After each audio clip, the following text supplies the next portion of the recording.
Right, hey everybody, I hope you all had a great weekend. Yeah, and a great St. Patty's Day. Mine was a bit uneventful, but I did spend time with family and we actually did a little gardening, so that was kind of fun. Haven't really gotten outside much yet this year, so the pollen is starting to lessen just a little bit, so it's always nice. But let's go ahead and get started with some programming. So, last Friday we started working on outlines. And okay, so right here, I decided to delay outlines until the next version of Unity comes out with a scriptable render pipeline, because the current version of Unity, I just can't really get it to work how I want, I think. And so the scriptable render pipeline is a new, really cool feature in the next version of Unity. It's actually in beta right now, and I thought about just downloading it, but from my testing so far, it's kind of buggy. But anyway, and it'll let you be able to control the order and way that Unity renders a scene. Because right now we're stuck to how Unity decides to do forward or deferred rendering. And it's pretty powerful how it is now, but the scriptable render pipeline just gives you complete control. And so the problem with the outlines, which we saw last time, is that they'd render on top of different meshes or always behind them. And we can't like insert a shader pass in certain areas. Because like what I wanted to do for the toon shader was we would have like an outline pass that would run before, well, we could do it in the forward mode, but in deferred mode, we can't like have all the outlines run first and then do the lighting, as far as I can tell. There is like some system called command buffers that Unity already implements, but I don't really, I wasn't able to research that. So maybe if we played around with those, we could get it to work. But another way to do it is we can use something called an edge detect post-processing filter, or the syllable edge detection. And that's like how some games like Pokemon and Borderlands implement outlines. And we could do that, but it's like a global effect, so I couldn't color the outlines based on the model, which I kind of wanted to be able to do so that we could show that a certain object is selected. And a third reason I wasn't going to do outline is just because I realized I don't really know if it fits the art style of the game, because they're supposed to look like little action figures, or those kind of cheap movie props that they used to use, where they're just little miniatures, and they don't, outlines wouldn't really fit that a whole lot. So anyway, yeah, so outlines are on hold for now, maybe permanently. Also, the reason that I couldn't get the spotlight to work before is because apparently its intensity is a lot more sensitive than any other light. So if I put it on 1, which is fine for point lights, like this is 1 intensity for point lights. Maybe, well, it does get pretty dark.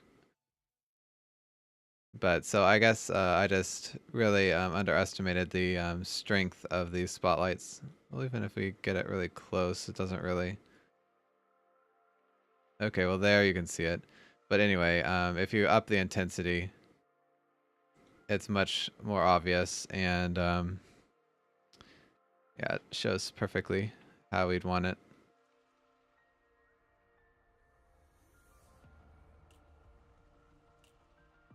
And if we turn on the game so we actually have correct textures, and we go in, yeah, so it's fine. I mean, it's a little overbearing right now just because the light, I mean, it's so intense, but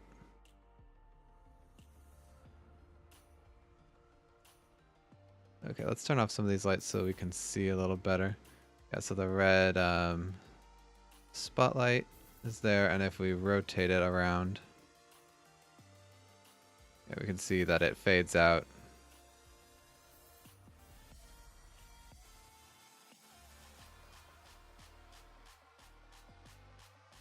So yeah, it's good. So basically we've implemented spotlights already just based on the code we had before. Let me turn those off. Yeah, it's a spotlight. And I know why, because I was silly. And spotlight cookies come basically, well, not really for free, but they're built into the lighting algorithm, so we don't have to deal with that. Do they work in deferred? I guess I should check. Oh, it was already deferred and we could see them in the game, so...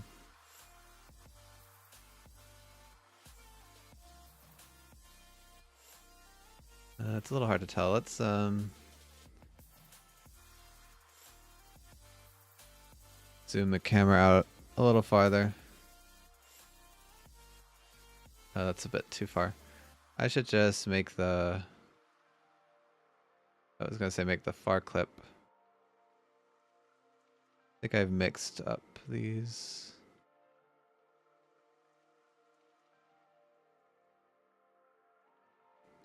Okay, there we go. Now we can see everything.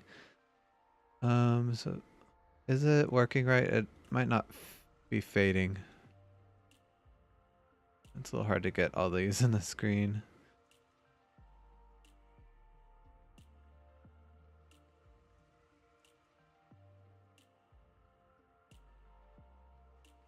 Okay, yeah, it's not...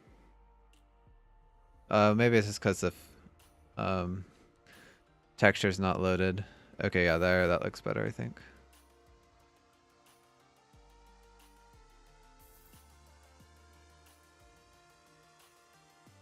It is a cell shader light, so yeah, it should work just like all the other cell shaders.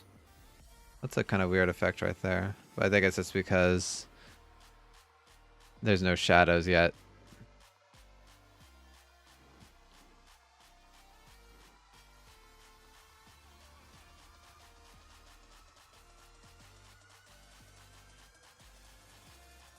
So if I moved it away,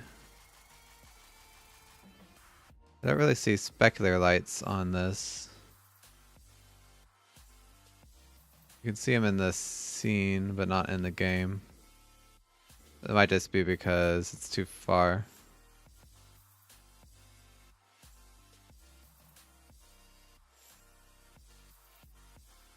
Or it probably has to do more with the angle that the light is coming from. It's straight on.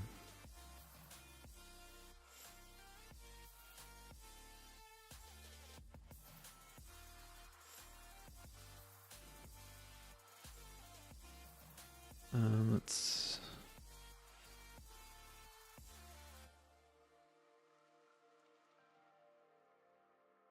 Oh, that's strange. The intensity doesn't affect.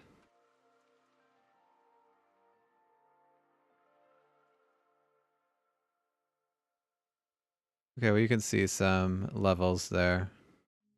And maybe you don't see the specular because it's not strong enough of a light.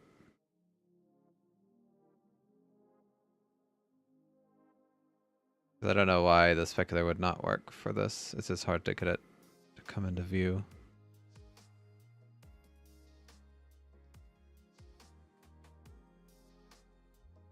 Because right, it worked fine for this light. Yeah, there's a specular light.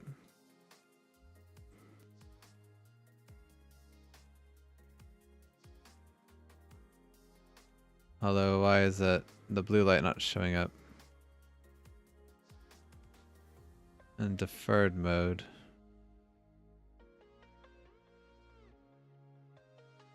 Maybe the red is just drowning it out.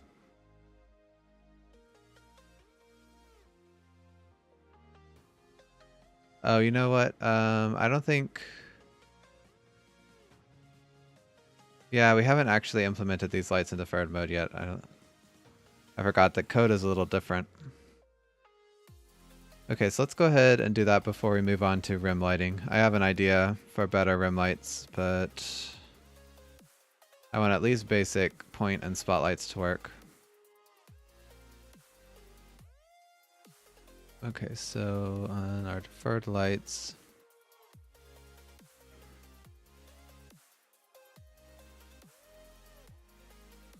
Yeah, so for now our create light, yeah, we just assume everything is a directional light. But the code is a little different. Let me bring up this so we can look at, oh yeah, this is some of that stuff I was researching before with edge detection, but I actually want,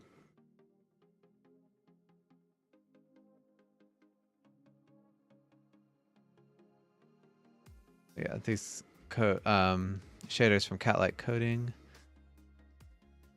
Yeah, so we really just need this code here, the create light. So yeah, directional and directional cookie.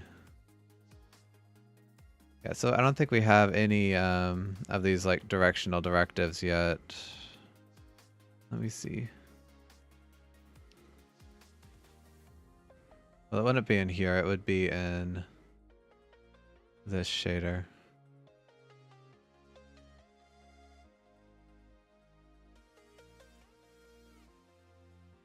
Oh yeah, this is that other dummy pass. Well, not really a dummy pass, but to convert to gamma.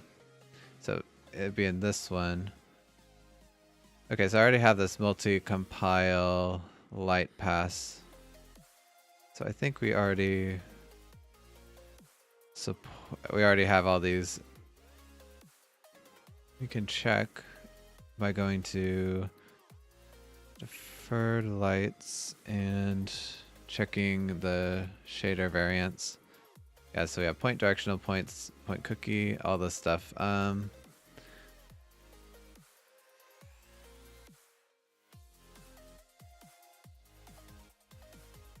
Again, I think I'll just add these in as I actually support them. Directional, point, and spot is what I want. Oh, yeah, except I deleted the multi-compile keyword.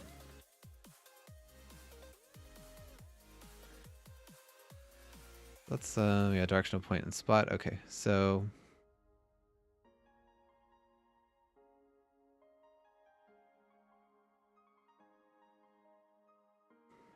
oh yeah, this is what I'm looking for.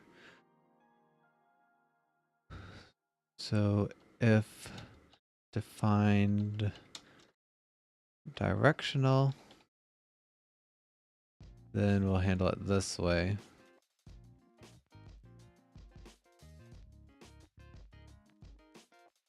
All right, so let's check out how it works for point light.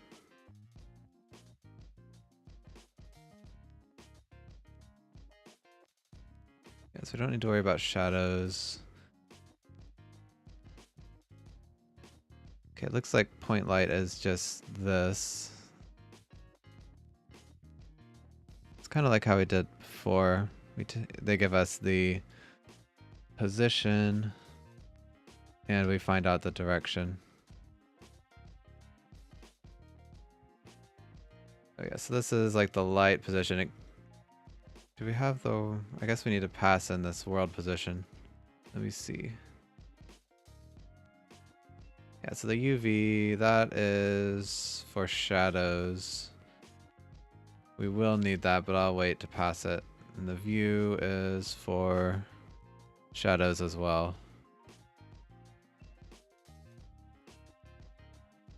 For now, we'll just pass the world position.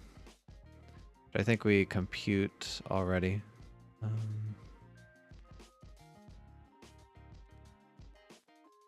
Yeah, the world position we compute right here. So when we call create light, I can just pass that through.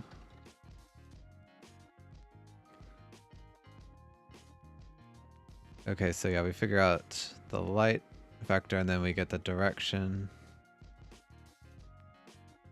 Okay, yeah, so this is just the light's position relative to the fragment. Then the attenuation. I don't remember what this light vector is. It's actually...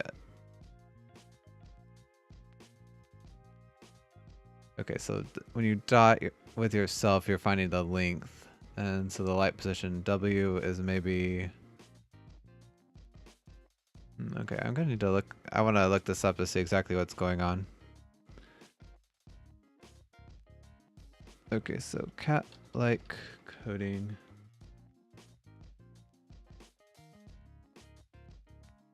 And I'll move down to their deferred light section.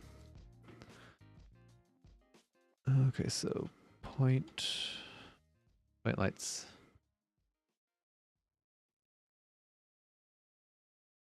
Okay, so yeah, what point lights do is it renders just a mesh on top of the screen, because basically point lights only affect a part of the screen, so it doesn't have to run it for the whole texture. That's one of the main really big improvements. Oh, actually point light does a sphere, but same thing, still a big improvement over forward rendering, where it actually has to test almost everything in the scene. Okay, and again it's the between low dynamic range and high dynamic range texture.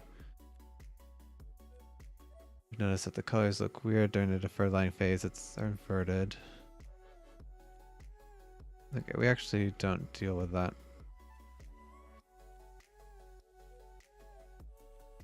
Okay, yeah, we fill up the buffers. I don't care about reflections.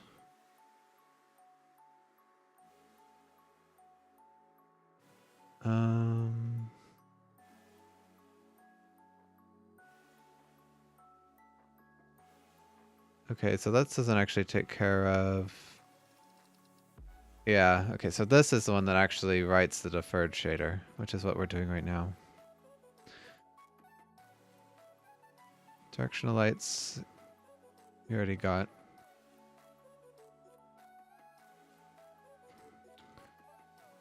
Shadows, we don't care about right now. Cookies are fine. Spotlights, where are point lights?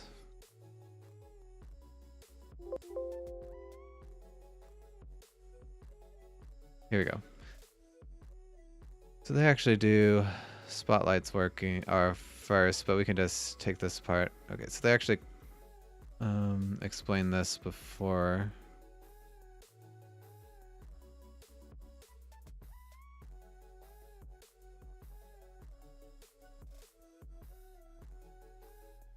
Yeah, so spotlights, it draws a pyramid on the screen.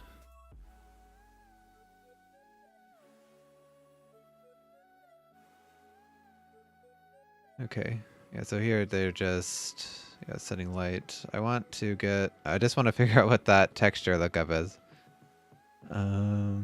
Cookie, not cookies. Okay, here it is. Distance. The light from a spotlight also attenuates based on the distance. This attenuation is stored in a lookup texture. Okay.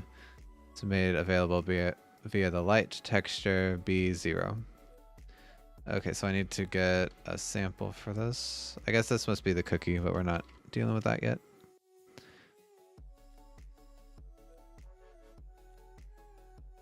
Let's put it right here.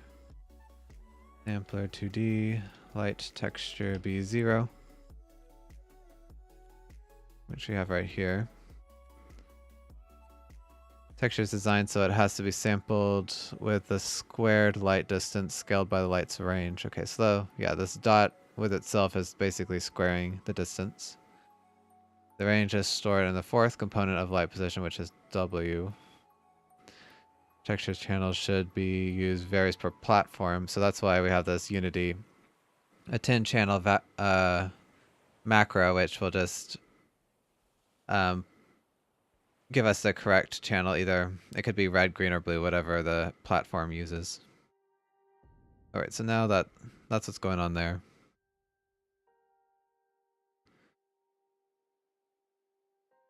So it's a lot like our ramp, actually. Kind of interesting. And I guess that's all I have to do for point lights. Let's see.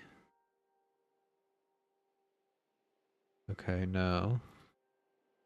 Undeclared identifier light position. Oh, okay, I guess I forgot to do that.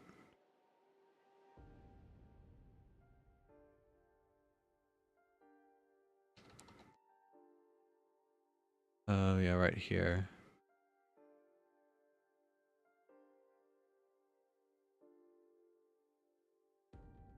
Declarative identifier attenuation. Oh.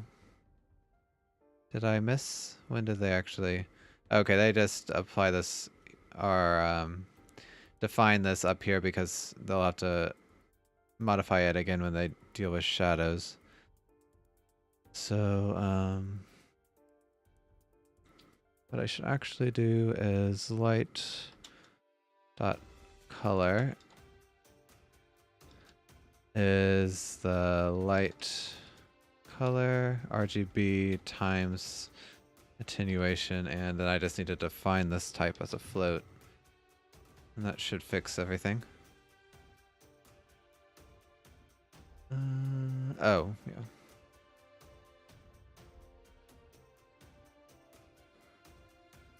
Okay, so spotlights won't work just yet, but point lights should. And let's just pull this out. So again, this is in deferred mode while the actual game is still in forward rendering.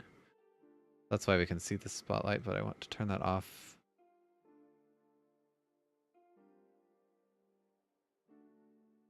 Okay, so it's not working just yet.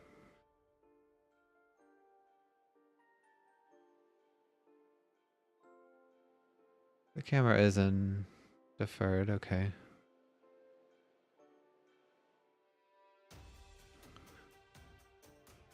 What am I doing wrong here? So create light.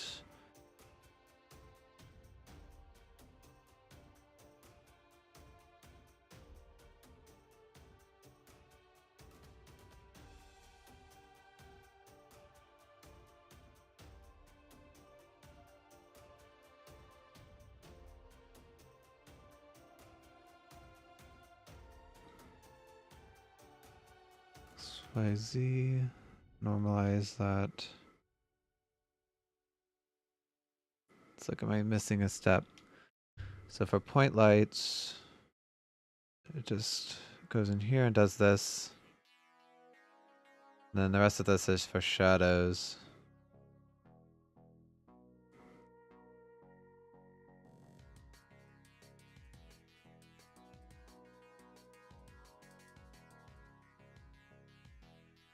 So it should work.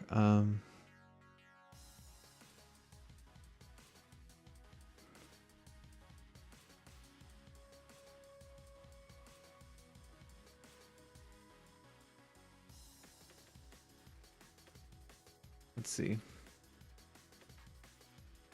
Okay, that's strange. It seems it did brighten up characters, but it's not showing specular highlights or anything like that.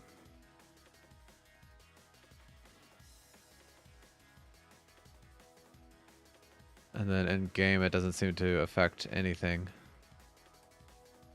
Turn off the main light. Yeah, so now everything's just plain black.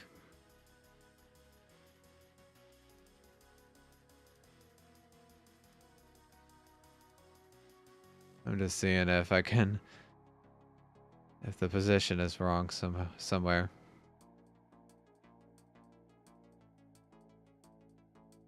That would make the most sense to me if for some reason this light vector is wrong, but I calculate the world position the same way as cat light coding.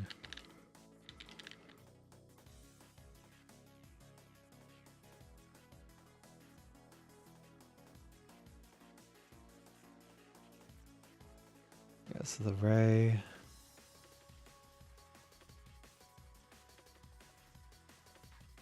Four plane times depth, and then I multiply camera to world with the view position.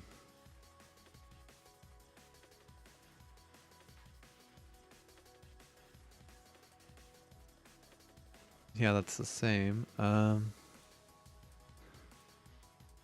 Okay, well, let's... I'm gonna say let's move on to spotlights, but point lights are actually simpler. Maybe I misspelled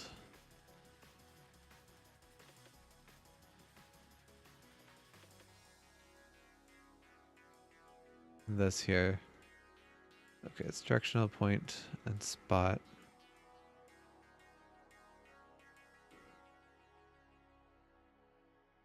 Is that correct? I just realized. Okay, I do call it fragment program.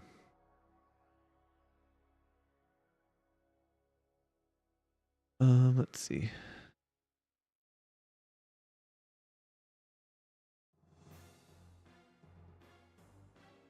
I guess one thing I could do. Let's look at the frame debugger.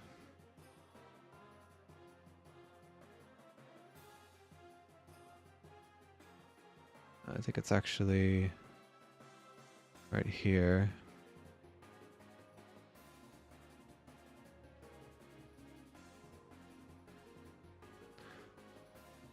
Okay, so it's doing, yeah, so point right here, but doesn't actually draw anything.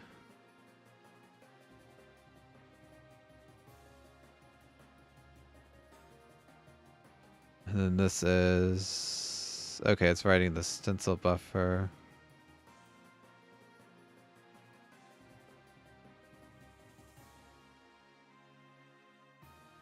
This is a directional pass.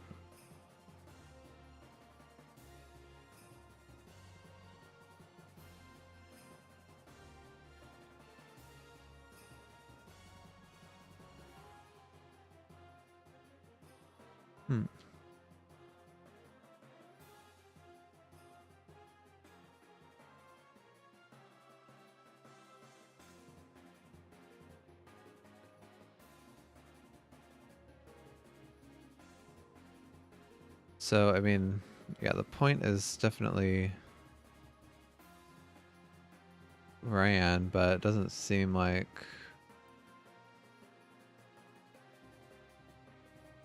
it's affecting anything, which is a little strange. I don't really know where to... I'd like to be able to test, I guess, this vector.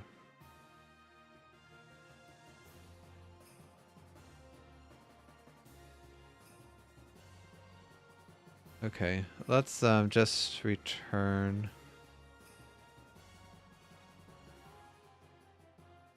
So we used the world position already for the view direction, and we know that works because the view direction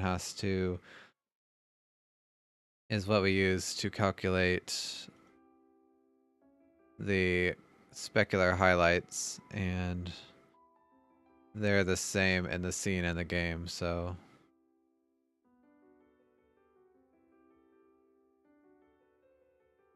That means that I doubt this world position is wrong. But could the light position can't be wrong though, that wouldn't make any sense. That's something supplied by Unity.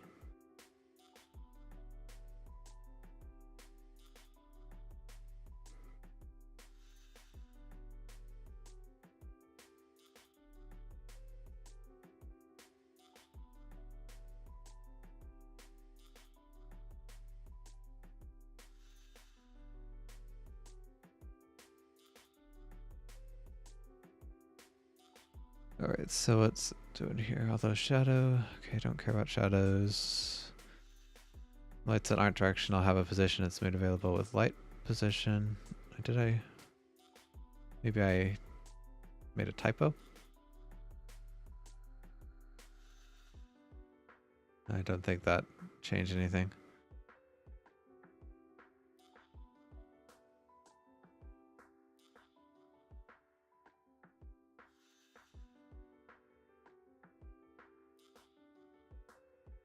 Okay, I thought this would go by pretty quick. I'm surprised I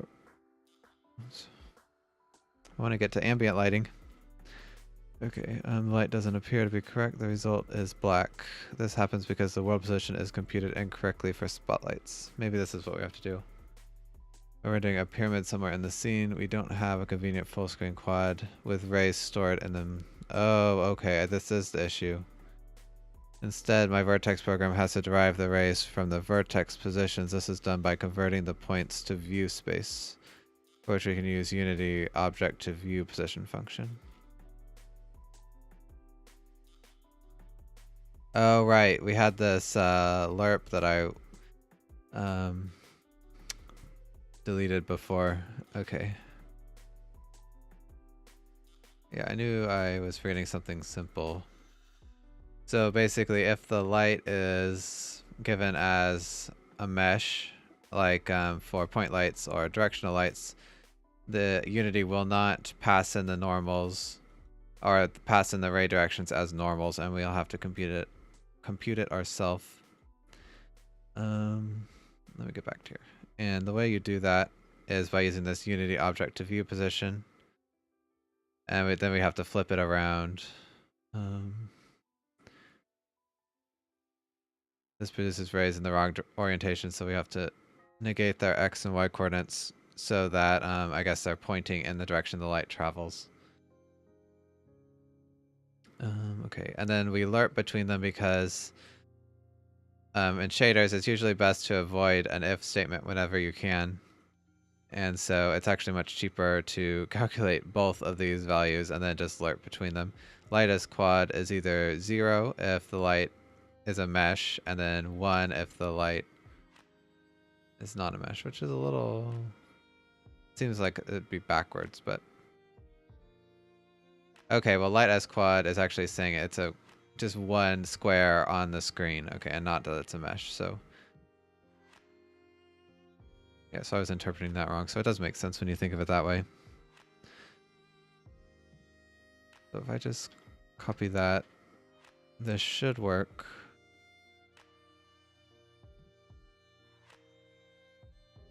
Okay, that did fix it. Okay, so yeah, I just forgot about that little difference. And now in the editor and game, our lighting looks identical pretty much. Even though in the editor it's forward rendering and here is deferred. Okay, so now let's support directional lights. I'll turn that off. Or spotlights, I should say. It already sort of works, except the we can see there's this hard edge here, which doesn't seem to match up with how it looks in game.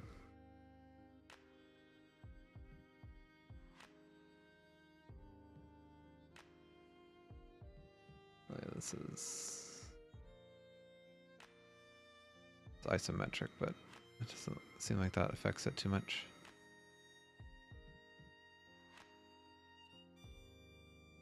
Okay, so what I need to do is we have this extra bit of code for spotlight. If wait, and then end if, okay, and if defined. Keyboard sense is all off. My keyboard was stuck to the side. Defined spot. And we'll have a bit of light cookies here because spotlights have light cookies always built in. So that's why they kind of come for free. And if you don't know what a light cookie is, it's basically just an image that you can mask the light. So if you think of an image mask in Photoshop or whatever, it's the same thing for a light cookie. It's just an image that determines the strength of a light at different positions. So yeah, we need to add this kind of thing, and I think I'll just copy it from here and then go back and make sure I understand everything. So if spot, we don't care about shadows right now, so just this part.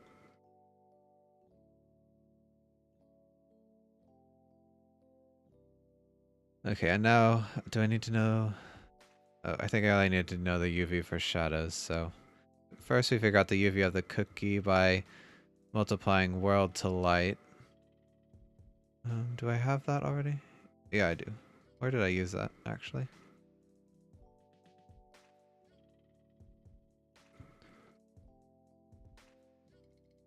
I guess I didn't yet, but I just left that matrix in there because I knew I'd need it. So yeah, we multiply the world to light with the world position, and so this transforms the world position into light space. And then UVs are usually homogeneous coordinates, so you need to divide by W. And it's important to do this in the fragment program instead of the vertex program because you won't get the same result. Okay, and then this texture 2D bias, I need to look up exactly what that function does. But do I have this light texture? No.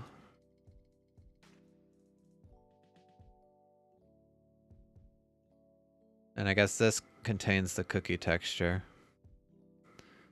And we take the alpha value from it. Okay, and then this attenuation, I guess we set it to 0 if W is less than 0. Oh yeah, so that's just kind of make sure it's never negative.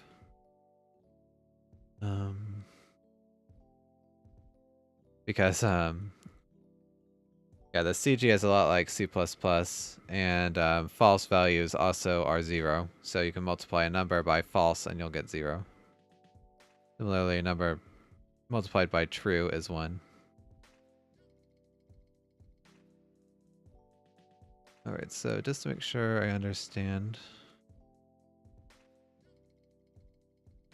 Spot cookies get larger the further away from the light's position you go. This is done with a perspective transformation, so the matrix multiplication produces 4G homogeneous coordinates. To end up with regular 2D coordinates, we have to divide x and y by w. So yeah, that made sense.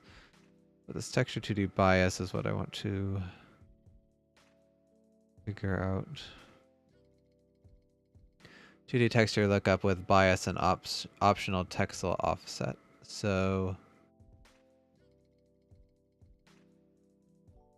I guess it just adds this.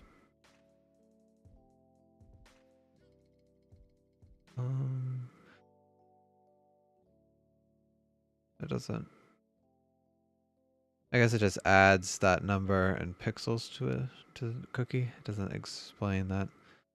Created via a cookie texture, whether the default circle or custom cookie, we can begin by copying the cookie code of the directional light. Okay, so they explained that when they were talking about directional cookies.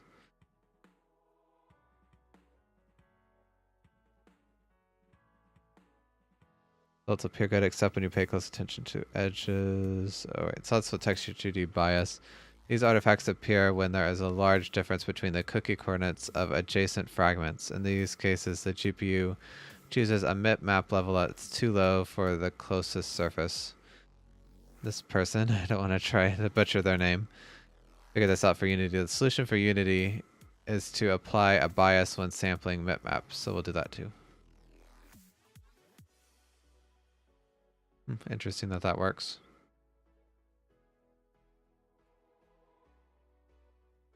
So that's all that is doing here. We're just sampling the cookie and we apply this value here, which just shifts it. I guess W, that would be the map level, so you just go up a few maps.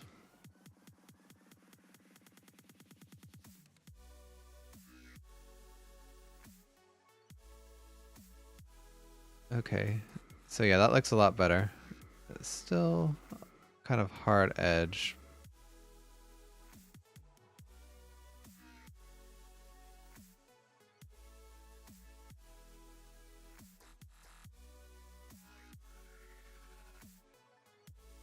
I don't think that is right.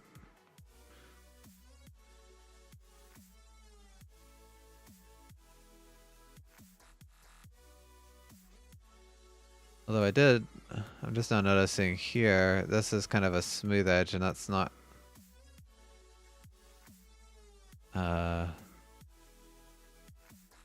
cell shaded. How does it look for a point light?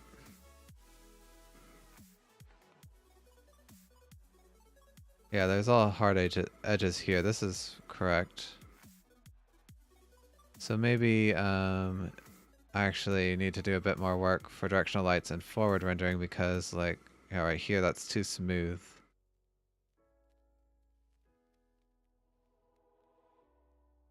It looks fine like this.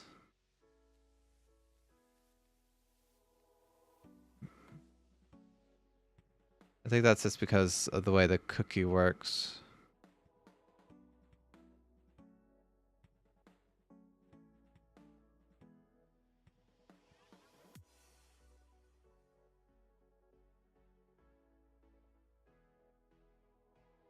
Okay, let's get it to work how I want in forward rendering, and then we'll try to copy it in deferred. I think this should be all I have to do for Spotlight, and I think this. Where's the? Oh yeah, I don't need this function. Oh, this isn't mine. Yeah, this code here should be good for spotlights as well, but I guess I should maybe check.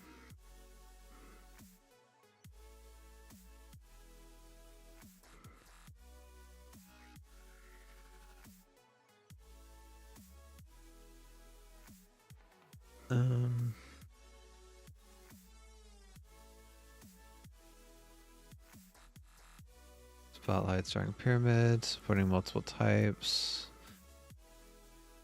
World position. Okay, yeah, this is what. Yeah, so this is actually 4 spotlights, so yeah, we're good to go.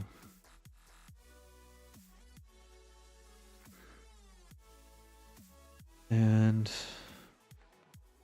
that looks fine. So yeah, let's go back to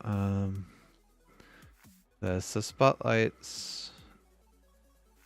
I think that I pretty much.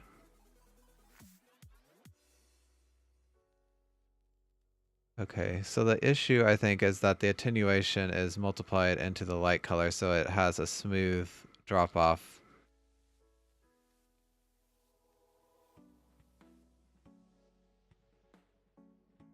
So kind of we need to get the attenuation to be applied not to the light color, but to the tune lighting function itself.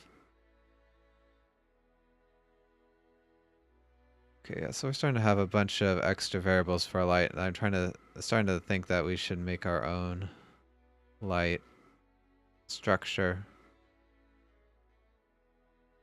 I think I will do that. Common lighting. What's the syntax for creating a structure? Okay, just struct. So struct tune light. We'll have vector 3 position. Oh no, not position. We need direction. Vector 3 color. And then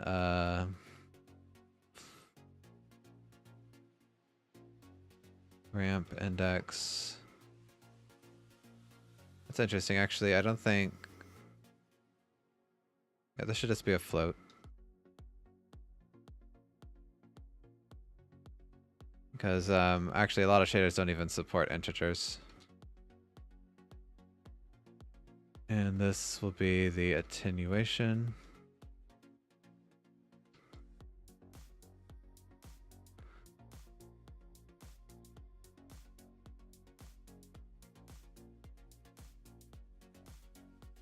Okay, so we got direction and color we have.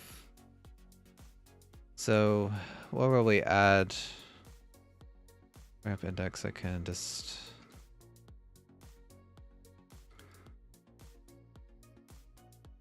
Where do we read from that? Oh, right here. So this would be times the light ramp index. And where would we add the attenuation? I guess it would kind of go into the light strength.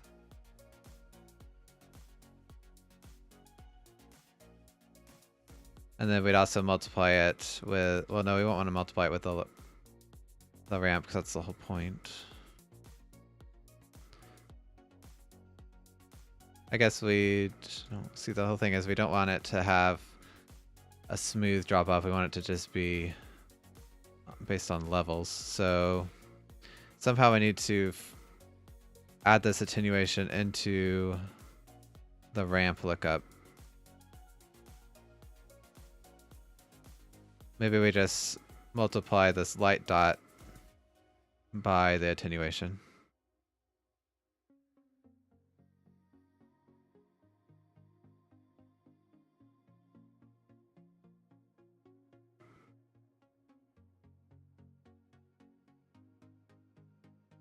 I guess I should put it inside.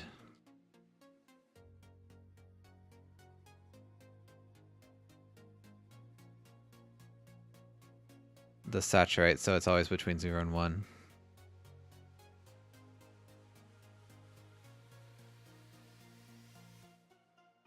Okay, so let's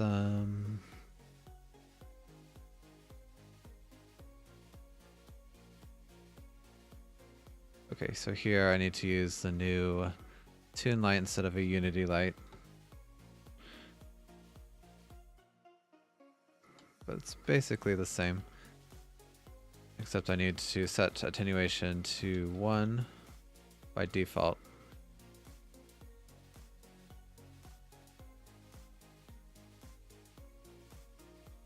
And then light dot ramp index is just this. I don't need this function anymore.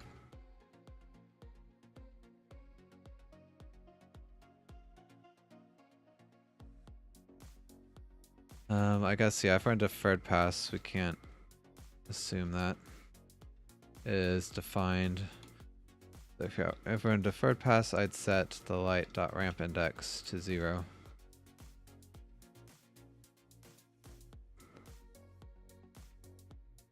Well, I guess it doesn't matter because we're not going to be calling this function, but yeah, we wouldn't even call create light in the first place, actually.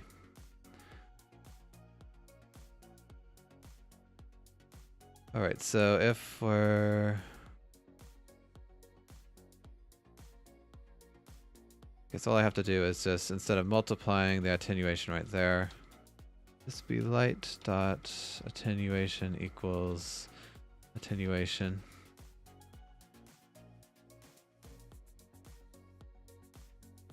And okay, so I need to fix deferred lighting because it's going to complain that it can't convert a unity light to a tune light, which is true.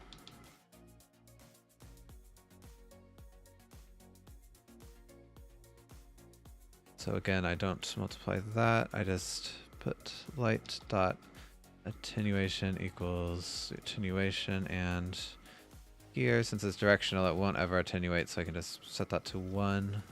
If I can find the equals key. And the ramp index is just light dot ramp index, the alpha.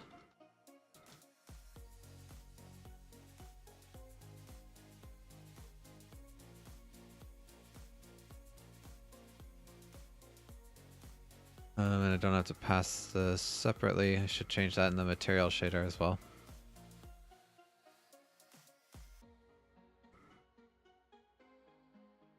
Alright, so I think I did all the bookkeeping. Okay, there's still something else. Unrecognized. Oh right, it's not vector 3, it's float 3. I'm too used to working in Unity. Float 3. I think that should be it. Custom inner path.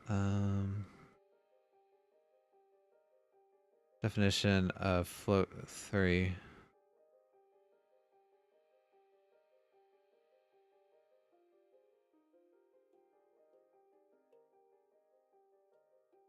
I don't understand.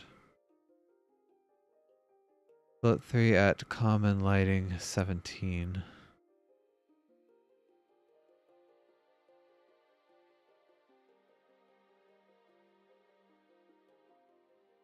Oh, I didn't put a colon.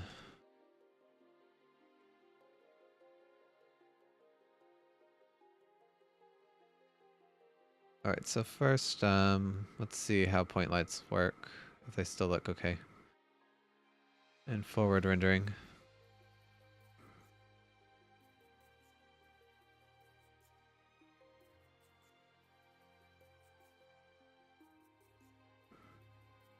So it looks about the same, really. Although, yeah, my code messed up.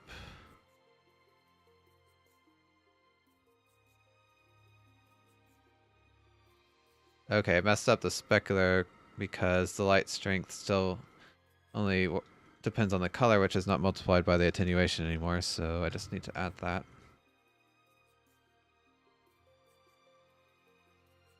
Now what? Oh, right. This is actually in the light structure, so a light dot attenuation.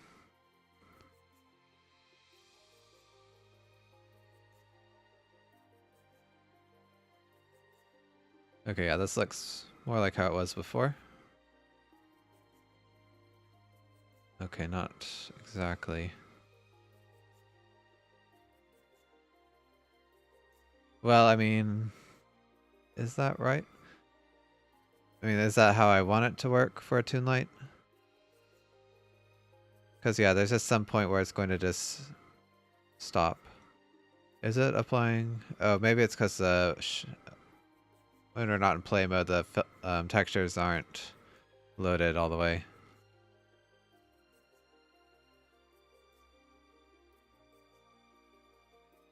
Yeah, this is good.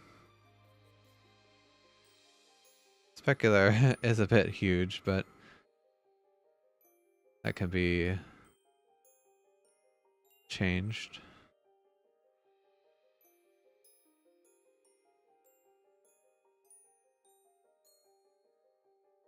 The specular size. I mean, it looks cool when it fades out, but I think it gets a bit too large.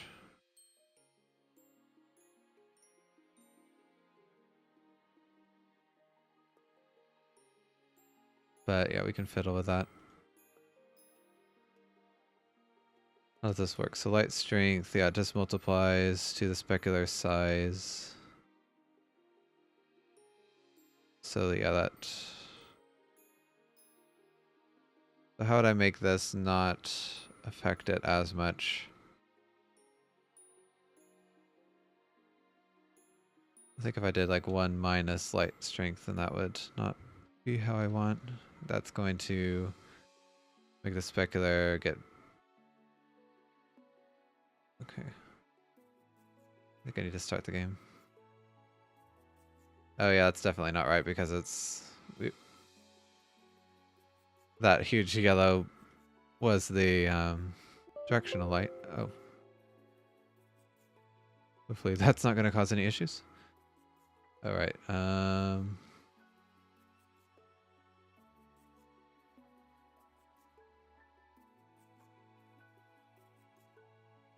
so I need to make this number closer to 1 for a specular size, for not to affect it as much. So I guess I'd negate it, then square that, and then subtract it by 1 again. Let's just leave it for now.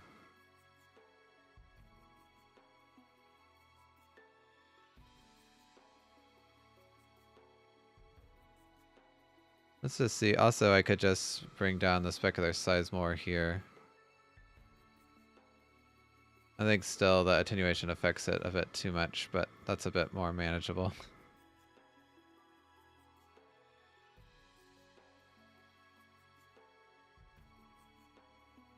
Maybe just the specular fading out like that is just going to be the wrong effect anyway. It kind of looks cool, but I don't know if it's realistic or whatever.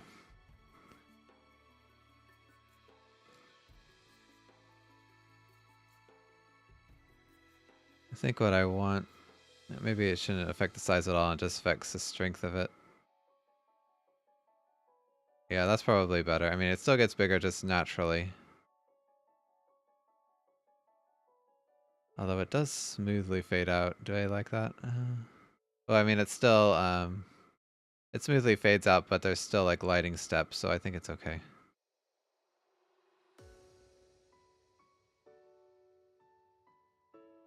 Anyway, I got sidetracked again. So, I guess I should make sure it still works here, and then we'll just check. Spotlights. Oh, I should go in play mode.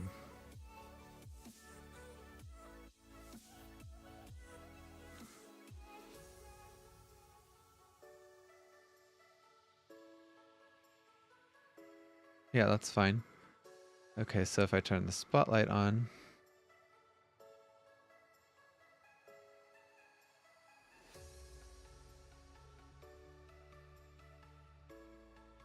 Okay, so it seems like only the specular light is working and not the diffuse lighting.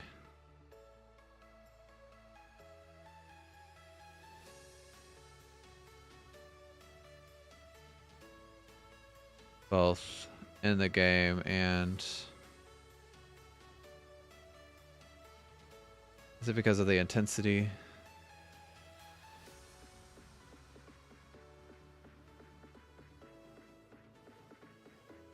Alright, so let's look here. Is it stepped? Yeah, so it's just discrete steps and not blended, so that's correct, but...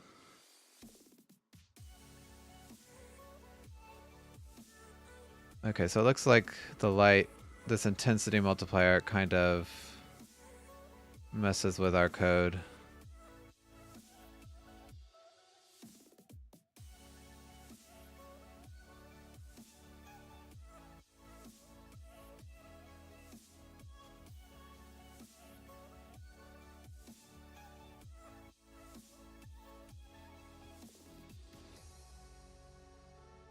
Does it? I mean, it still looks like it's just the specular highlight and not the actual diffuse lighting, because it should still be red around it.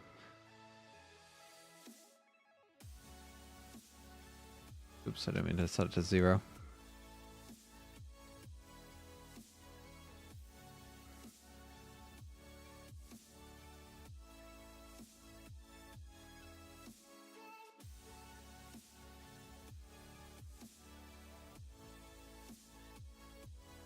Okay, range is fine. If I set this up, set this higher.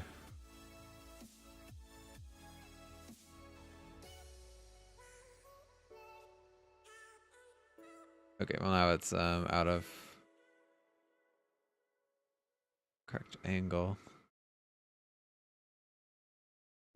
Okay, well there is a diffuse component of it, because when I move the view around, you can see, especially here on this sphere, that the specular point is moving, but the diffuse point is staying still, but that's not... It still kind of looks strange.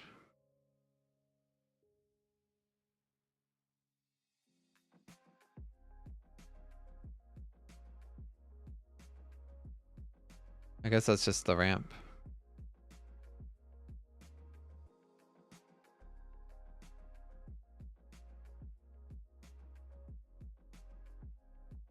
But yeah, so now, yeah, now we can see a separate specular component.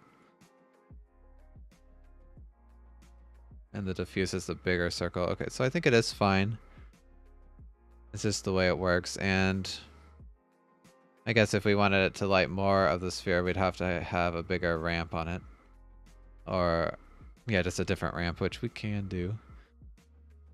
Oh, I set... Yeah, so when I change the ramp to the ambient light, you can see it does affect everything. Or to the main sunlight, I guess I should say.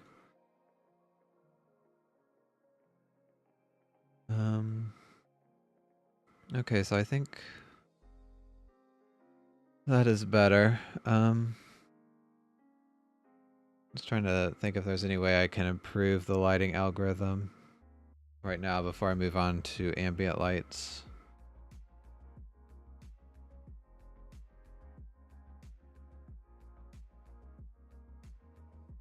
I don't know. I think I think it's fine. I mean, it's still tune lit.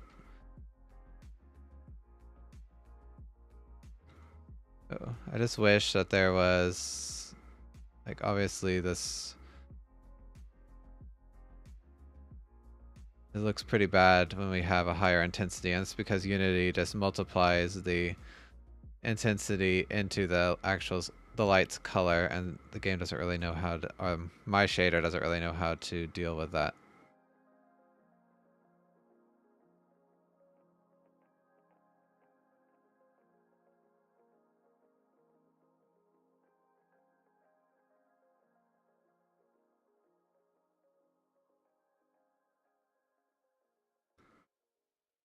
Oh, I set it to 0. I keep trying to just add to it. So maybe what I need to do actually is that if the intensity is set to something greater than 1, I need to use this light strength instead of the attenuation and this light dot. Normally this will be 1 because the light color would be max of 1. Unless the intensity is set higher. Because if you change the intensity, it should increase the size of the diffuse lighting. Yeah, although it looks kind of bad, but... I guess there is a ramp there. I don't know why it's so... It's not smooth on these textures, but it's smoother on the egg dino.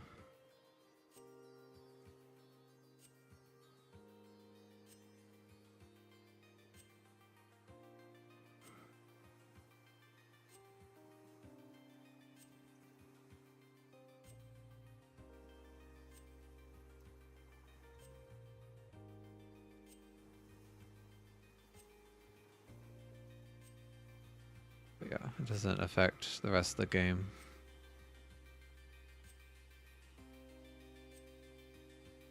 I think that the takeaway is just use this intensity value sparingly.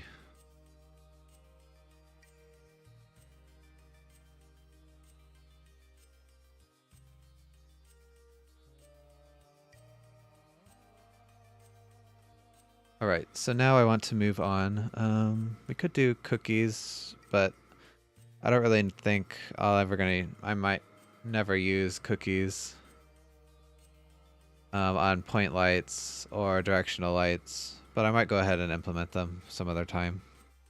But what I really want to do now is rim lights and better ambient lights. Right now the ambient lighting is kind of baked into the main lights ramp, and that works pretty well, except I was struggling trying to figure out how to do rim lighting. And rim lighting is based, it's kind of like a way to fake an ambient light. Yeah, we don't need this right now. Oops, I didn't mean to do that. And basically it would just like light up the edges of an object, and so it's based on your view direction instead of the actual light direction. And I thought that it would just kind of increase, like, I don't know, what's the word I'm looking for? Like increase the main light's ramp value as it got to the edge, but then we couldn't have like a separate rim light color, which I think we'd want. So my new strategy, and we'll see if this works, is to kind of go back to using the ambient lighting separate from the main light, and we'll supply an ambient light ramp, and then we'll just pass in an ambient light strength value separate from the tune light, and we'll use that to... Maybe we might not even have to pass something in, but we'll use that and then add it... Well, we won't even add it to the color. Well, no, we will here. But in the deferred setup, we would add that strength to the G buffer. Oh, we don't even have... Because I was going to say we'd add it to the emission color, but I don't even support emission yet, do I? I thought I did.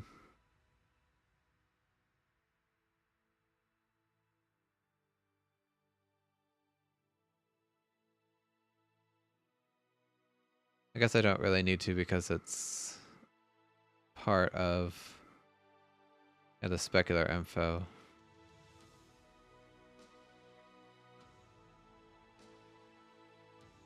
But anyway, so I'll need to have a separate function here to calculate the ambient light color. So float 3 tune ambient lighting. And I guess we would just pass the view direction. And that's it. We'll need the normal too. So the view direction, I'll pass the normal first.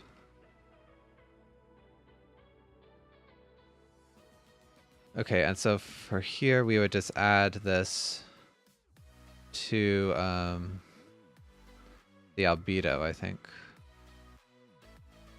Or would we just add it on the end? I guess I'll add it on the end for now. We'll see about blending it.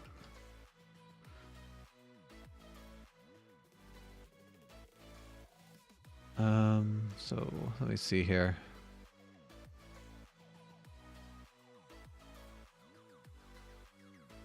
I guess we'll just need to pass the ambient color because in deferred mode, this ambient would be calculated before we get to this point. Yeah, and so in deferred mode, we would just pass black here to not add anything. And the reason that we have to do it separately is because we only want the ambient light to be calculated once and not added for each light. So that's kind of my whole trouble with adding ambient lights so far. So I think we'll just add that onto the color. Maybe like when the main light is strong, we would not show as much ambient light. So I could subtract it by like 1 minus the light strength or something, but I'll just leave this simple for now. Because that would complicate the deferred lighting even more. Okay, so the basic premise of a dot product is, like I said, or not dot product, of a rim light is it's stronger when the view direction and the normal are 90 degrees apart, which would mean the dot product is 0. So you can kind of, you just negate the dot product and that will tell you when they're 90 degrees apart. So yeah, float rim dot is 1 minus saturate. I don't need to normalize it because I think I already have. View direction and the normal. And we'll sample, so we'll need to get an ambient ramp.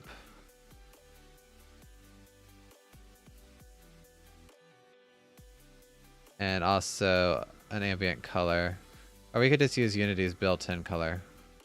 What was that? It was like Unity's skybox ground or something. Let me see. Unity skybox. Ambient and shader.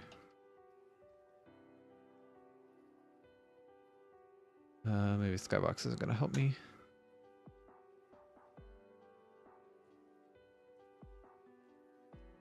Yeah, it was this Unity ambient sky.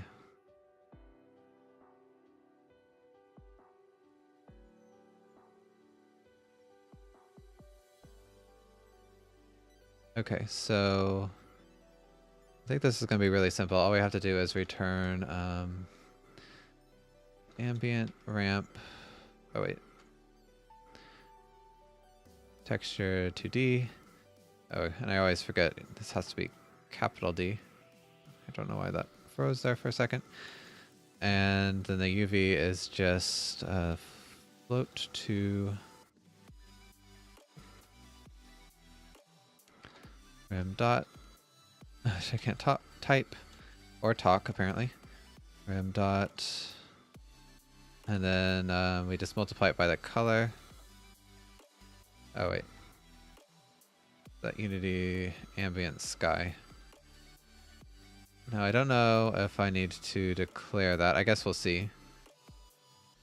And then this should, yeah, just RGB.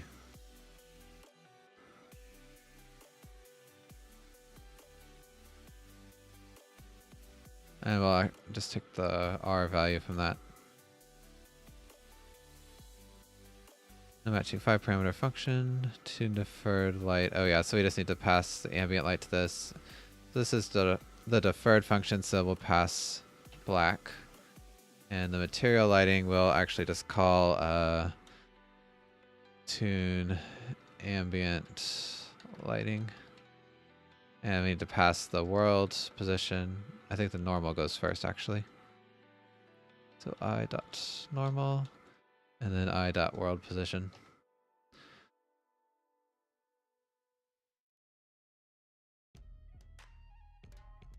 Just gonna copy this to make sure I typed it right. And then we'll also insert this into the lighting buffer.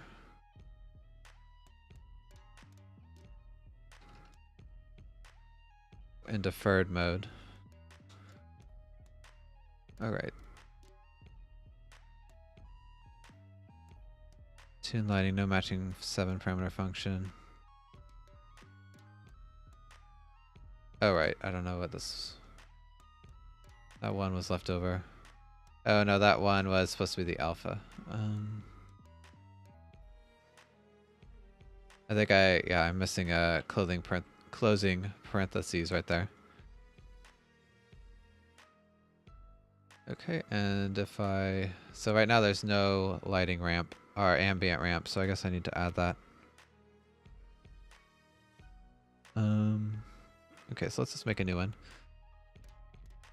Document properties.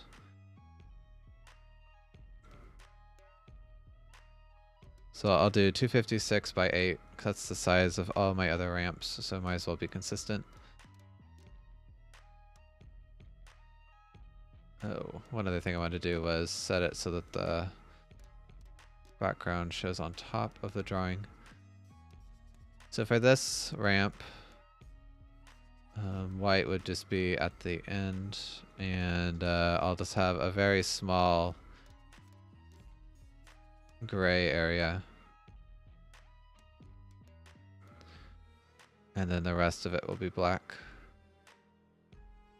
See if this is pronounced enough, I don't know. Export as, I need to find the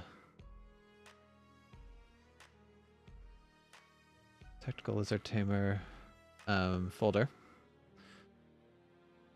Yeah, I need to really clean up this, but let's just call this the ambient ramp.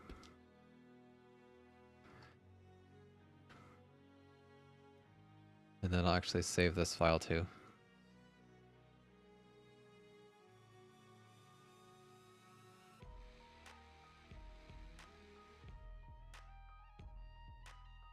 Oh, I'm actually in Egg Dinos folder.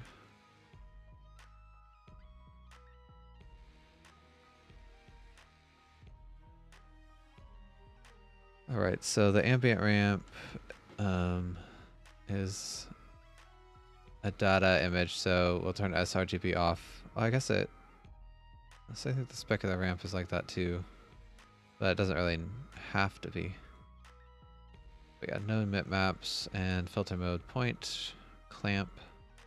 We could actually set these to like bilinear filtering and then they'd have a smoother edge. But I'll leave it point for now.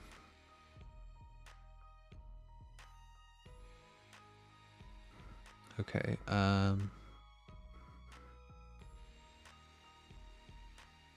right, and then I need to, on this shader setup, I need to set the ambient ramp to those global variables.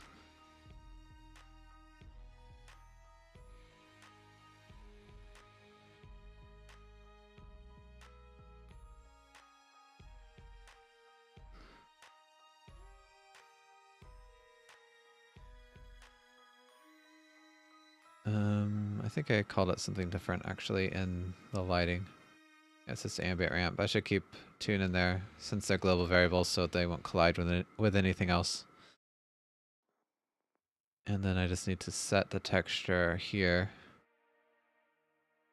once it's done compiling. I just changed one variable, Unity. Alright. It's not showing up just yet. There we go.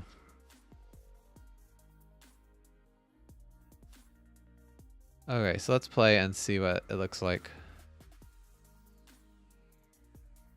And I want to... Okay, I only have one light on. So let's actually turn that off. Okay, so we're getting something, although that's not what I wanted.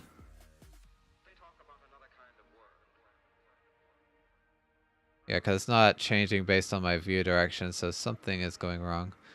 If I change this...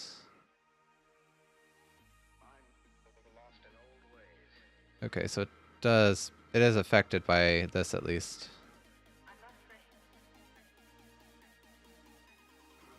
Let's change the hue.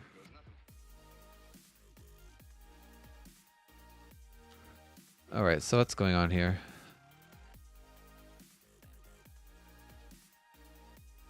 I wonder... So the view direction, is it... Do I need to negate this, maybe?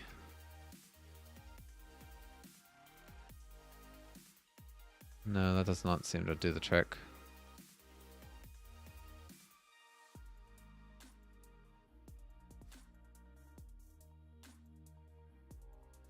If I change the camera, does it move? I don't know if it will. No, because I think the editor view direction is based on the editor camera.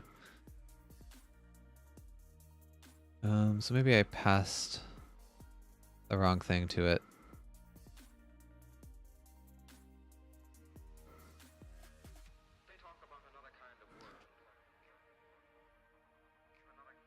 So normal first, then world position. Oh, right, this should be view direction, not world position. Okay, and since we need the view direction here, I'll pull this out.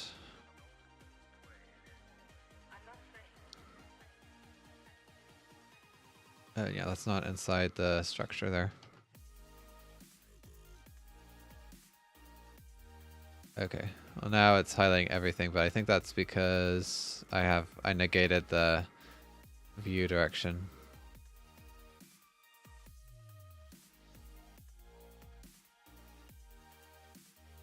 Yeah, so that's more like it. So you can see there's a bit of lighting around the edge of the object, and that's the rim lighting. Interesting. I don't know if that's strong enough, but let's play the game and see.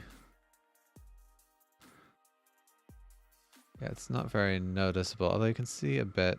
It could be because the background color is kind of plain.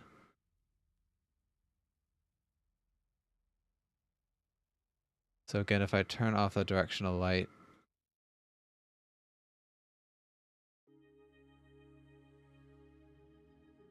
then let's see. If I set the directional light to the second ramp that doesn't have any ambient light,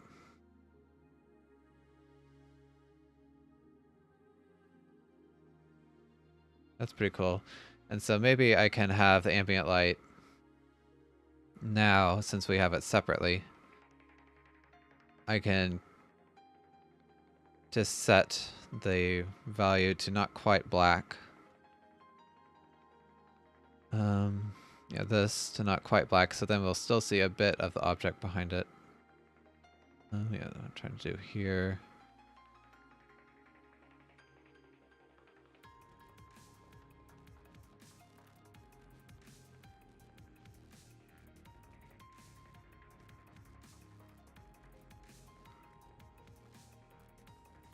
Gotta play the reload the texture.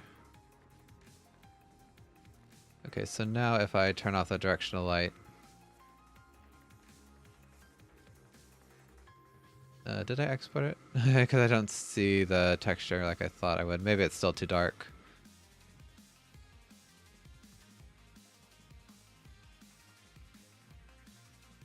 Oh yeah, trying to go over here.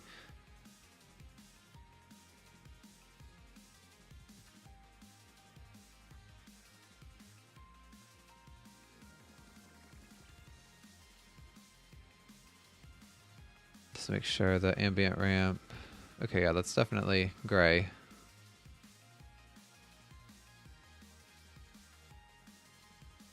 Alright, so let's turn this off again. Oh, you know what? It's because it doesn't take the albedo into account.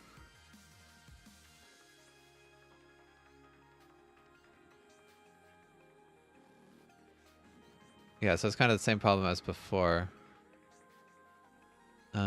So what I could do is also pass the albedo in here.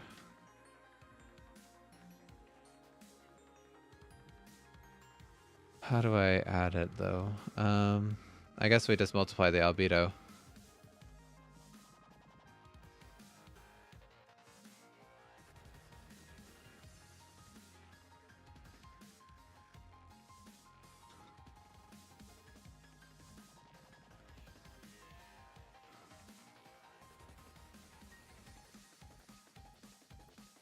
And most of the time it won't really add much. So again, let's turn this off. Okay, so yeah, you can see a little bit of the texture, but yeah, most of the time it's not visible because it's so dark, which is what we'd want. And then when we turn the light on, you can see more because right now this light's ramp covers the entire object. So if I set it to the second ramp, it doesn't. Yeah, so now this is relying only on the ambient lighting, and you can still see a bit of the texture, although it's pretty dark. Doesn't really matter which way we handle it. So I think it's good that we have options now. But yeah, I still see a bit of the rim lighting. We could maybe make it stronger, but at least we have it working right now. Should look. How does it look on these objects? It's a lot harder to see, actually. Is it? No, there's just a little bit.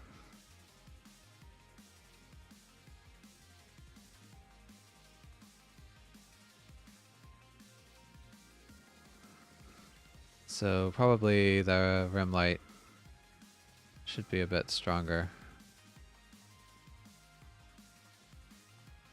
I don't want snapping.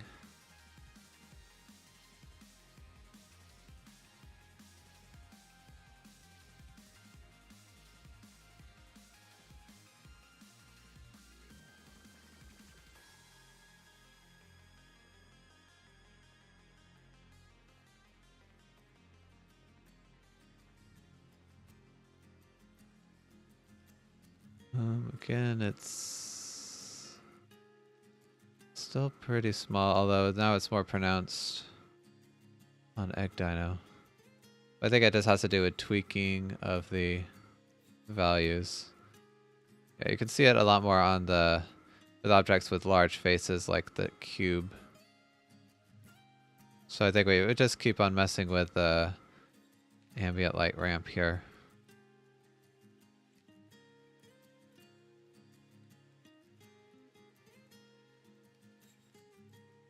Let's keep on. Maybe this value is too dark because the ambient light is also very dark. Which maybe is a problem with this system. Well, not really a problem, but something that I don't have to do. So if we set the ambient light really dark, really bright, and only rely on the ramp. Okay, so let's make this a lot darker now.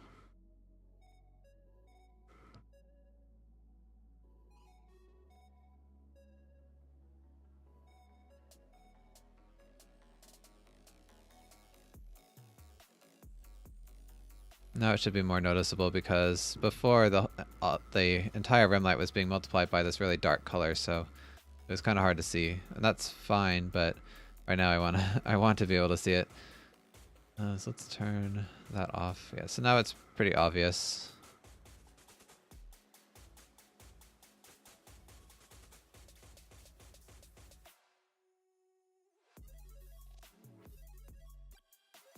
Yeah, I think that looks pretty good. It's too strong right now, obviously, but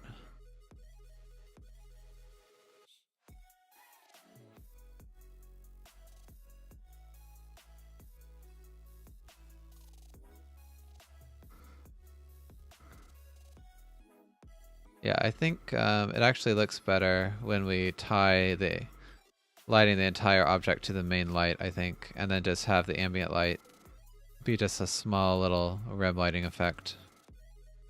So I think I'll set this to nearly black. It's already pretty dark.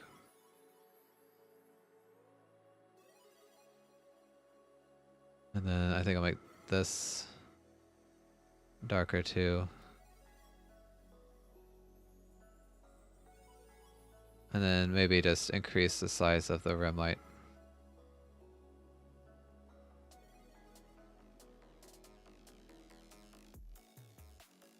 Something like that.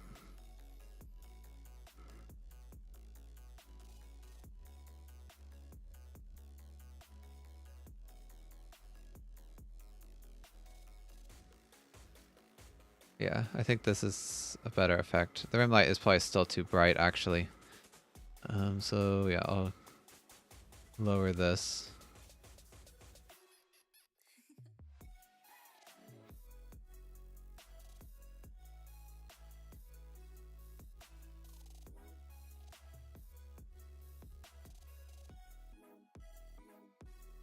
Yeah, that's better. It's still a little bright, but I kind of want to exaggerate it right now while we're working on the systems.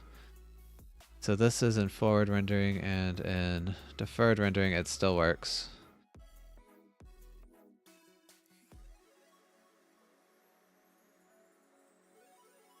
Yeah, so that's great. Cool. So I finally got in rim lighting. I kept on trying to figure out how I wanted to do it. Alright, so now we got shadows and cookies. Well, let's just do the cookies because we have... shadows I think will be a pretty big project. Maybe take an entire stream, so let's just try and knock out the cookies real quick. For that, I actually need to get a cookie texture, which I don't have yet, so I'll boot up an image editing program to create that. And while that's going, we can look and see how it's done. Okay, so let's just worry about forward rendering for now.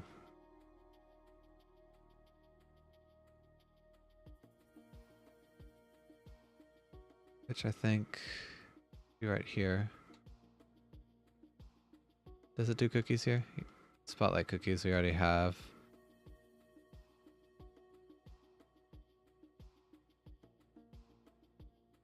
Okay, yeah, directional lights can have cookies. So what we'll need to do is define this value. Now I'll just do the tune shader, not the deferred shader. Yeah, so directional cookie would go in the base pass as well as the additive pass. And then we'll add some code here. Except I'm not sure where to add it. Let's look. How does cat-like coding do it? Okay, so point cookie and spot. Okay, so it looks like it's already taken care of for us for a directional cookie. So let's go ahead and create that image. I think I have to do it on the alpha channel. Let me see if I remember how to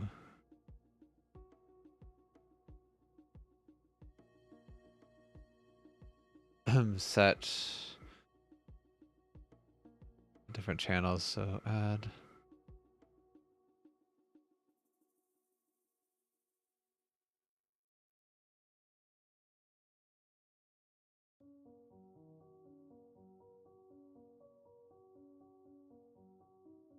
Okay, well there's some way that you can compose images. Okay, I don't really want to spend time figuring this out. Maybe I'll just use cat-like coding's cookie for now. I don't know if it's gonna be pretty small.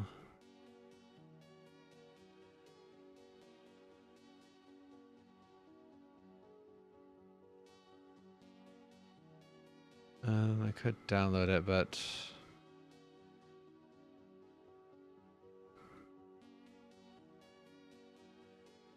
then I'd have to import it into my class. I mean, into my project. Let's see. So what I wanted to do was just create render clouds. I first have to make a new image. Let's do, it needs to be a power of 2, so I'll do 512 by 512.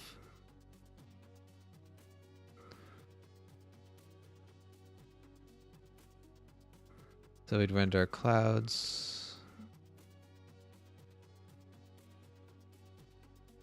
And I want the color to just be white. Actually, no, that's not right. We should do difference clouds, I think.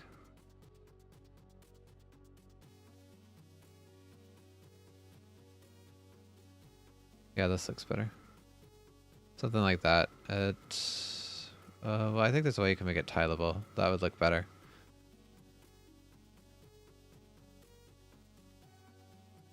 Yeah, tileable.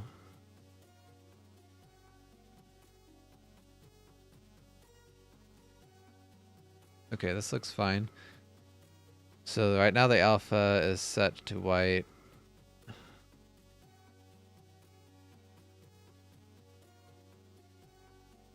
And what I want to do is set the alpha to one of these. I forget how to do that. I've done it before because I had to do it in the terrain mode. Oh, I didn't think about this before the stream. I think it's something like stack. Oh no, that doesn't do it. Layer mask. Maybe colors.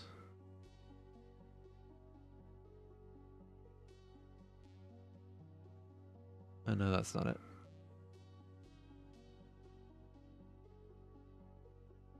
Maybe color to alpha. Let's set the black.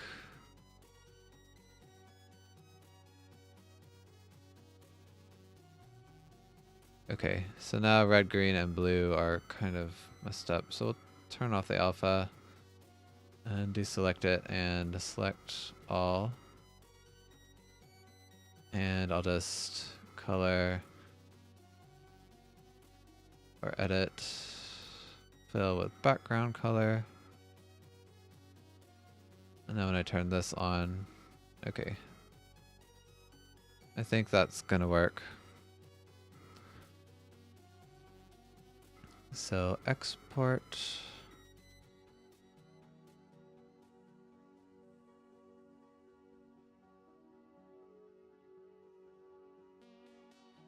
To our Unity project. So this will just be, I'll just call it directional cookie. So now we've made a cookie texture. And you need to set the texture type to cookie. And Unity will take care of it a lot for you, or most of this for you.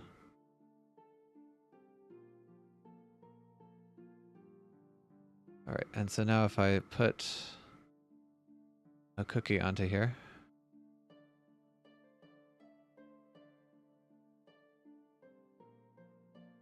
And it did change, but it's not going to work right because we don't support directional cookies yet.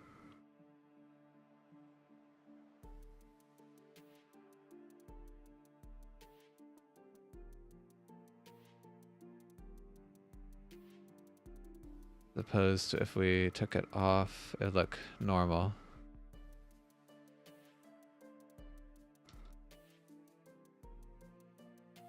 Okay, so what I have to do now... Oh wait, do we? I think we actually do support directional cookies with just this Unity light attenuation.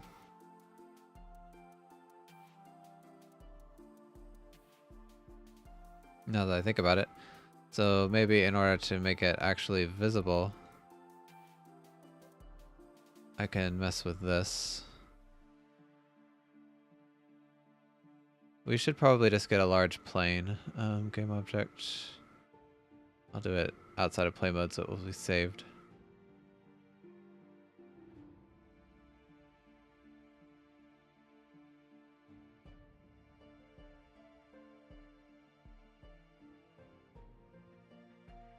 And I want to set it to use just the tune material.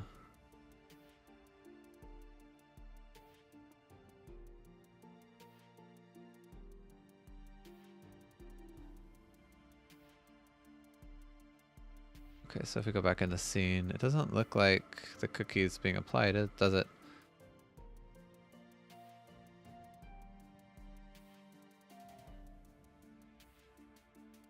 That's a specular. That looks weird. Whoa, what's going on? What's that? Cross. That must be the cookie. Maybe I didn't do the cookie right. Oh, I think it was just too small. This should probably be set to repeat, not clamp. Okay, there we go. There's the cookie. It's interesting that it doesn't... It seems to only affect the specular. Okay, well you can see it definitely better on the actual objects now. That's a kind of cool effect. I wasn't sure how useful it would be.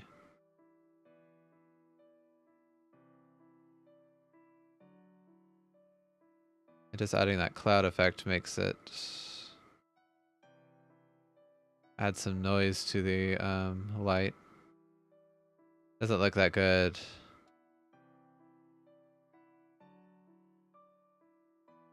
On the plane, I don't really know why. Yeah, I don't think that the cookie affects... Well, it does affect the specular just a little bit.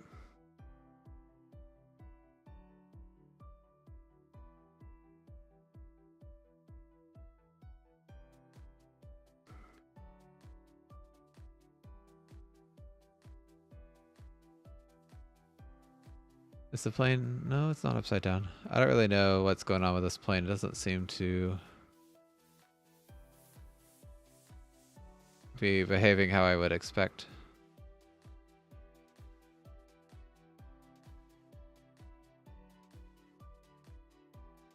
Yeah, because when... That's a rim light, I think. Like, I wouldn't think that when I move the camera around, it shouldn't change that much. What I should do, I should probably just make a separate, if I'm gonna have a plane, make a separate material for it. So tune ground. And what I want here is to have no specular.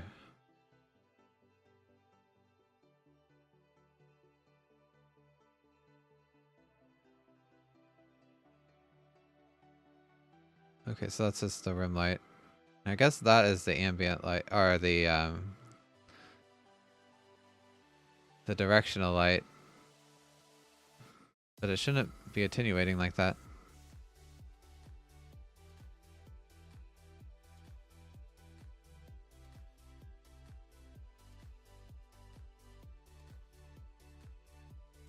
Okay, there's some weird effects with large objects, but we won't ever have something that's like...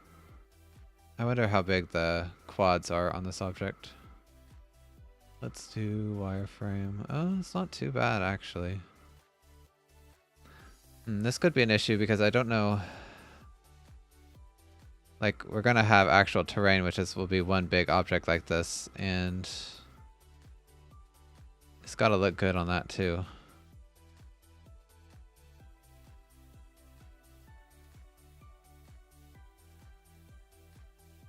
Although I guess on our terrain, though, the quads will be much closer together. Or the vertices.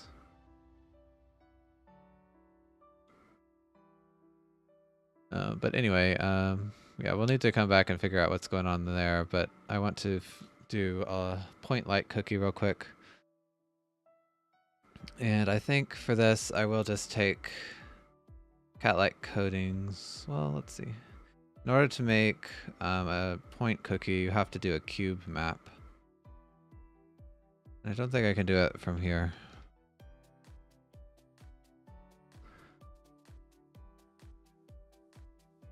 Yeah, it doesn't even let me change it. In order to do a cube map, there's a few different formats you can follow. Let me get back up to it.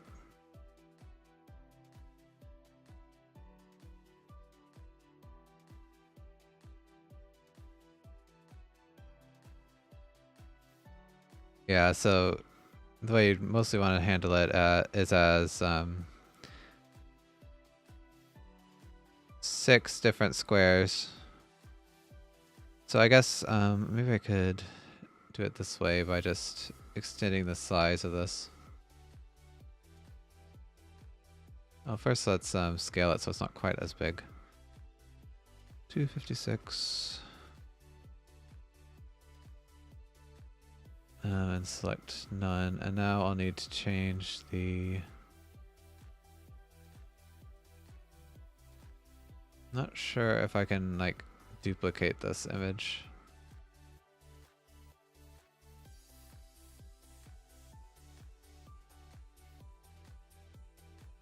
So I need to do 256 times 6, which is...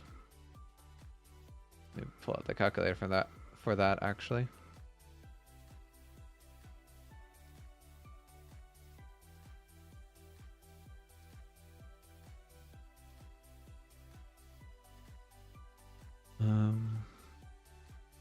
There we go.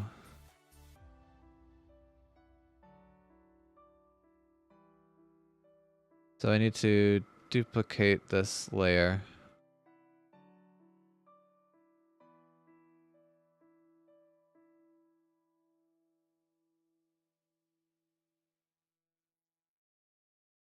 No, that's not right. Select.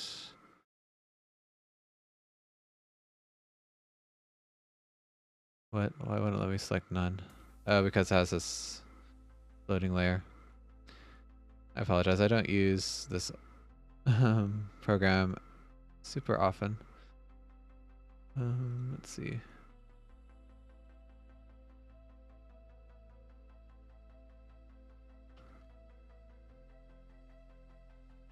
I guess I should just duplicate it here, and then we can try to line this up.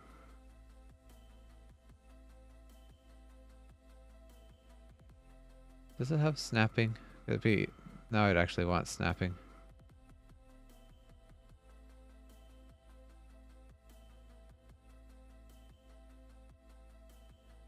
I don't know.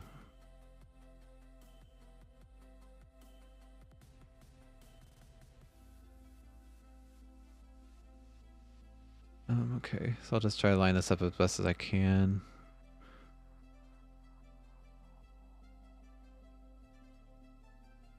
And now I'll just flatten it and duplicate it one more time. Oh no, that's not what I wanted to do. Okay, I guess...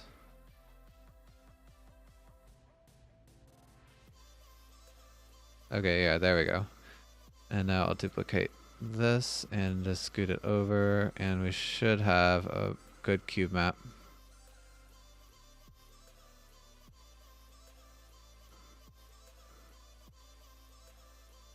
Okay, I don't need all these images. Okay, so export to the point cookie.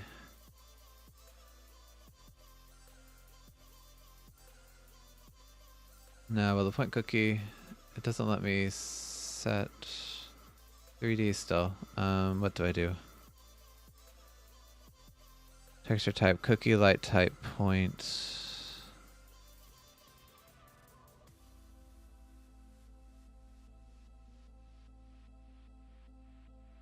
Maybe I need to create a cube map instead of a texture.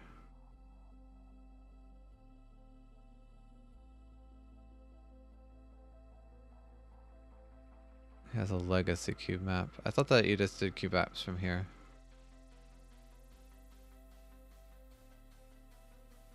Point lights have cookies. In this case, go to auto direction. The cookie has to wrap around a sphere. This is done with a cube map. You can use various texture formats, blah, blah, blah. You have to specify the mapping so you knows. The best method is to provide the cube map yourself, in which case you can suffice with automatic mapping mode. I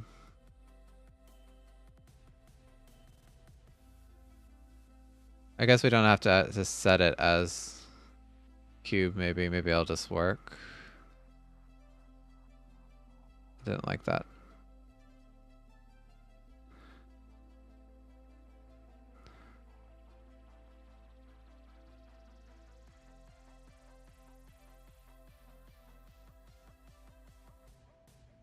Oh, okay, point. Maybe the reason I didn't even see this light type, so I need to set that to directional.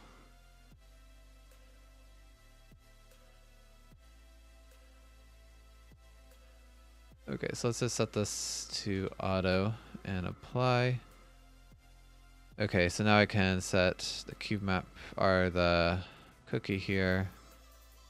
And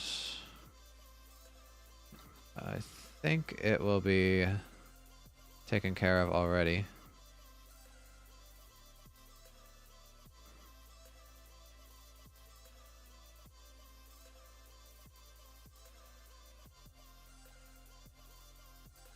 Okay, yeah, so it still looks...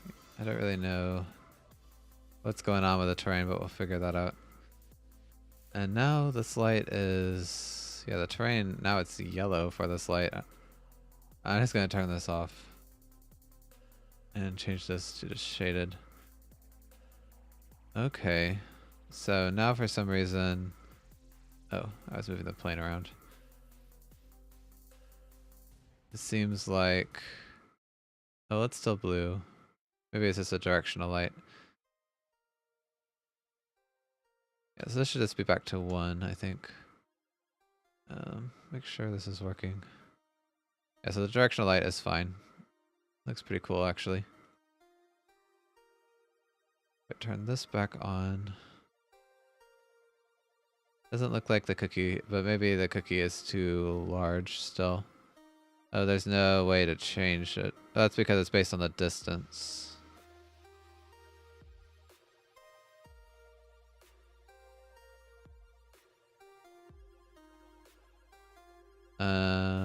That's not right. Okay, so I need to do something for our point cookie. Let's see if I can figure this out in a few minutes. Okay, so I need to... That's funny, the point cookie is treated like... Oh no, that's not funny, that's correct. It's treated like a point light, of course. But I don't... Yeah, support that yet. And again, spot and spot cookie are the same because spotlights always have cookies. And one thing I need to do is... in the shader, I need to add point cookie compiler multi-compile.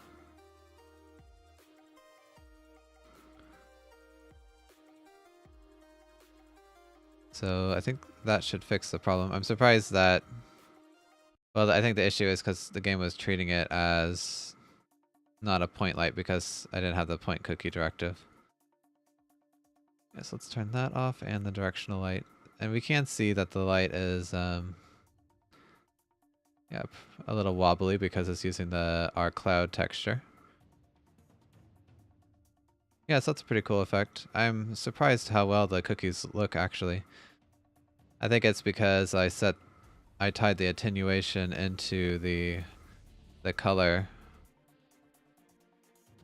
or the way that the light shading is factored into the tune ramp, so it actually makes it look pretty natural in this style. Yeah, I might actually end up using this quite a bit. Looks a bit weird on the sphere, I think. I mean, on the cube, just because it doesn't change, but...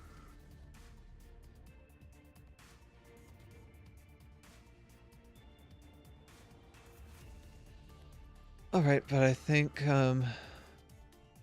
that's it for me for today. I need to go get a bite to eat.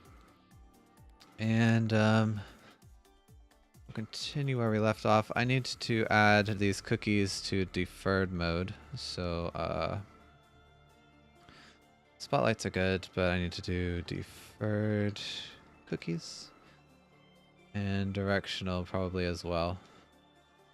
So we'll finish that up and then start on shadows. Yeah, tomorrow. And then I think we'll be done with this shader for a while. So I don't know if I'll do any more on Egg Dino or move on to something else. Well, we need to update the terrain shader, so we'll probably do that soon. Let's see. The roadmap. Also, yeah, we'll do the terrain shader. And one thing I noticed is that I'm starting to use like a more smooth shaded system instead of seeing every polygon face. And when I originally made the terrain mesh, I wanted it to be more like a flat, low poly look. But now I might want to smooth mesh normals by looking at the slopes in the height map. But that's not. There we go. So yeah, we need to do some update here. I'd like to, yeah, at least implement dirt, stone, and grass because they'll all be simple. So maybe we'll do this for now and then maybe move back onto some gameplay. Once I get the game looking kind of good, I want to try and make a playable demo. So yeah, we'll need to do the lobby and the team building. So I guess it depends on how nice I want the UI to look for that, how long it will take. But yeah, we'll figure it out. But yeah, anyway, thanks everybody for coming out and watching. I hope that I definitely learned a lot about cookies and we fixed a lot of bugs, so I think it was a productive day. And I'm glad to finally get rim lighting in. But yeah, I hope you all will have a great day for the rest of your day, I guess. And I know, well, as good as Monday can be, that is. And I'll be back tomorrow at around noon Eastern. If you want to be notified, feel free to follow me here on Twitch or also on my Twitter. I always post there when I go live. I also have a YouTube channel where I post past streams and a Discord where you can chat with me throughout the day. I'd love to have you there. And I'll put links in chat or you can check my video description. And yeah, I guess be on the lookout because someday I would like to do streams during other times of the day. So yeah, probably a good idea to follow my Twitter to get notified about that. And yeah, I guess I'll see you tomorrow. All right, have a great day. Bye-bye.